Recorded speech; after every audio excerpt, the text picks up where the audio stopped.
ஒரு ஆடு வாங்குறோம், அது ஒரு 5 குட்டி போடுது. இன்னொரு ஆடு இன்னும் கொஞ்ச நாள் கழிச்சு இது இன்னொரு 5 குட்டி போடுது. அப்படியே பல்கி பெருகுது. அப்படிதான் அந்த கால்குலேஷன்ன்றது பேசிக்காவே இருக்கு. நீங்க இந்த குட்டிங்கிற கான்செப்டுக்கே நீங்க போகல. ஏன் சார்? என்ன அப்படி இருக்கிறது பெஸ்ட்டா, இது பெஸ்ட்டா, எது பெஸ்ட்? யாரால என்ன முடியுமோ அதான் சார் பண்ணணும். எம்ஓ அப்படிம்பாங்க, மோட சாப்பிடிம்பாங்க. ஒரு எக்ஸாம்பிள் சொல்றேன் கேளுங்க. ஜன்னலை உடைச்சி திருட தெரிஞ்சவனுக்கு ஜன்னல் வச்சுதான் திருட தெரியும், கதவு ஓப்பன் பண்ணி திருட தெரியாது. ஓட்டை பிரிச்சு இறங்குறவனுக்கு ஓட்டை பிரிச்சு தான் இறங்க தெரியும், முன்வாசல் வழியா போக தெரியாது. அந்த மாதிரி இது ஒவ்வொருத்தரும் ஒவ்வொரு கான்செப்ட் வச்சிருப்பாங்க.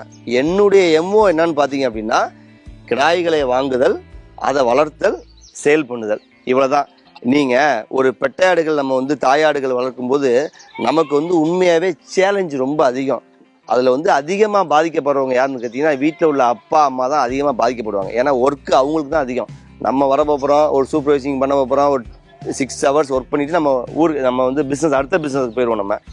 ஆனால் வந்து பார்த்தீங்கன்னா அவங்களுக்கு ஒர்க்கு ஜாஸ்தி. அந்த வேலைப்பளுவை குறைக்கணும் அப்படின்னா நீங்கள் வந்து இந்த மாதிரி கான்செப்டில் பண்ணுறது தான் ரொம்ப நல்லது. நிறைய கான்செப்ட் இருக்கு, எனக்கு பிடிச்சது இந்த கான்செப்ட். அதனால இந்த கான்செப்ட் தான் பெஸ்ட்னு நான் சொல்ல வரல, எனக்கு இந்த கான்செப்ட் பிடிச்சிருக்கு. வேலை கம்மி, லாபம் அதிகம். இவ்வளவுதாங்க சார். வேலை ரொம்ப கம்மி, லாபம் அதிகம். இப்போ கிடாய் குட்டியிலும் முட்டினாலும் நமக்கு பிரச்சனை கிடையாது. இதே பெட்டாடுகளை முட்டிடுச்சு அப்படின்னா செனை களையிறதுக்கு வாய்ப்பு இருக்கு. இந்த மாதிரி நிறைய காரணங்கள் இருக்கு. குட்டியை வந்து ஆடு குட்டி போட்டுச்சு, அந்த குட்டி என்னோட குட்டி ஆடு முட்டிடுச்சு அப்படின்னா இறப்பு விகிதம் ஏற்படுறதுக்கு வாய்ப்பு நிறையா இருக்கு. ஸோ இது வந்து 99% இறப்பு விகிதம் கம்மி, மெடிக்கல் பிரச்சனை கிடையாது.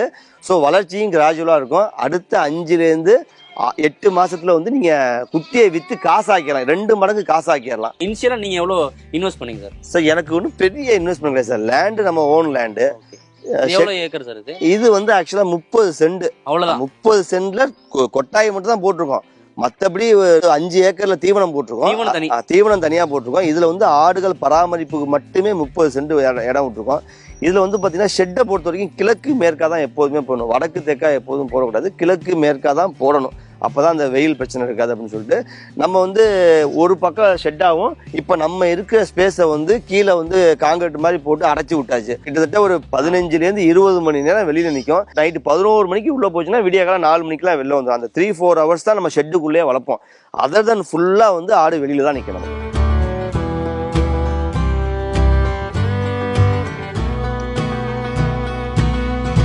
இப்போ வருமானம் அப்படிங்கிறத மையப்படுத்தி நீங்க வேலையை விட்டே வந்தீங்க. இப்ப இதுல எந்த அளவுக்கு வருமானம் இருக்கு? 5 வருஷமா நீங்க ரன் பண்ணிட்டு இருக்கீங்க, எந்த அளவுக்கு லாபம் கிடைக்குது? எனக்கு போலீஸ்ல ஒரு வருஷத்துக்கு சம்பளம் 4 லட்ச ரூபாங்க சார்.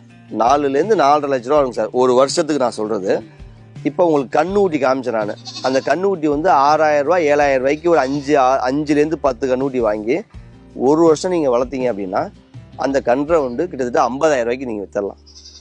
ஸோ நீங்க நம்ம இருக்கிற இடத்த எப்படியெல்லாம் லாபம் தரலாம்னு நீங்க யூட்டிலைஸ் பண்றீங்களோ அவ்வளவுக்கு அவ்வளோ லாபம்.